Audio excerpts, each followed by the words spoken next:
If you've ever wondered just how extreme some elements of the Christian right in America are becoming, well, meet Pastor Greg Locke. Place right now, if you vote Democrat, I don't even want you around this church. You can get out. You can get out, you demon. You can get out, you baby butchering election thief. You cannot be a Christian and vote Democrat in this nation. I don't care how mad that makes you. You get pissed off as you want to. You cannot be a Christian and vote Democrat in this nation. Now, before you brush him off as some fringe, crazy figure, you should know that he has millions, yes, millions of people who follow his words. It's worth emphasizing, we're not talking about all Christians or even all evangelicals.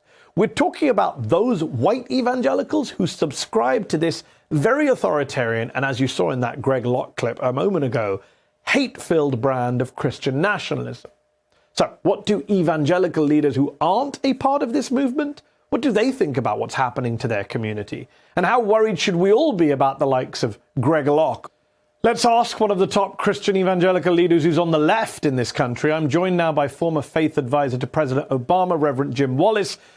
Well, I'm glad you're raising this issue. It's very important. I define evangelical the way Jesus did in his first opening sermon at Nazareth. He said, "The Spirit of the Lord is upon me because he has anointed me to bring good news," and the word for good news there in the Greek is evangel, to the poor. So evangelical is supposed to mean good news, especially to the poor. As you pointed out, Black and Hispanic evangelicals are very different from white evangelicals today, at least the kind that we're raising here. This is not just a theatrical tantrum by an egomaniac who loves attention. He certainly seems to be that. But this is really, as you're pointing out, the rise of an ideology, the rise of an idolatry, I would call it. And the name of it is white Christian nationalism. It was at the core of the Capitol insurrection, and I listened to his whole tape, and he said, we're not done with insurrections. The worst is yet to come. You're going to see more of this. And in a democracy, it depends on us seeing our citizens as neighbors, not adversaries. He's calling people demons, and calling people demons is a license to kill. That's what he's doing here. Now, let's be clear, as you were suggesting, what Locke is saying is not Christian. It's not evangelical. In fact, I would say Mr. Locke is preaching a gospel that is antichrist. It is antichrist. And let's be blunt here.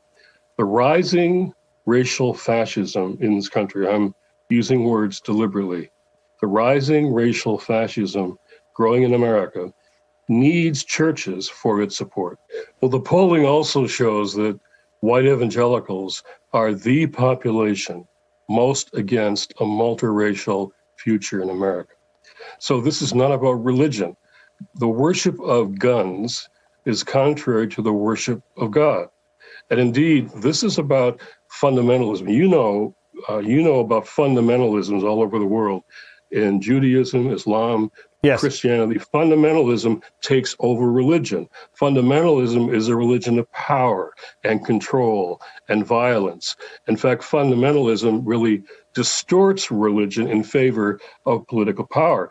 And you're seeing now the recruiting and use of religion for, in fact, a movement that is indeed fascistic. And so I want to say, Mr. Locke, I won't even call him Reverend, Mr. Locke is a Christian fascist.